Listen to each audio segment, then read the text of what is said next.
ওদিন ও গড়িয়া টড়িয়া কথা খুলে যাবে। ওই তো যে কোনো রাত 12টার সময় এসে করে দিয়ে যাচ্ছে। ও ব্যাপার আলাদা। ওদের 24 ঘন্টা সার্ভিস।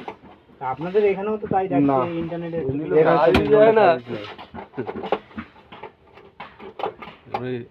সন্ধ্যাবেলা থেকে স্টপ হয়ে যায়।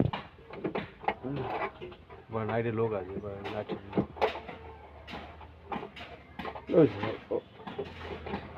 বল হলুদ কার্ডটা নিয়ে হলুদ কার্ড আছে ইন্টারনেট হলুদ কার্ড আছে হলুদ কার্ড দেয়নি একটা অঙ্ক খাতা নিয়ে আসুন ভালো একটা অঙ্ক খাতা নিয়ে আসুন আর পেন নিয়ে আসুন নতুন প্লাসটা আনতে পারিনি সার্ভিস করবো ওই কি জানো কি এই তো ভালো এটা কাটা যাচ্ছে ভাইয়াকে লাইনটা বন্ধ করতে সাইড ভাবে আছে বলে ওই জন্য বুঝতে পারছি তোর ফোন কি হয়েছে?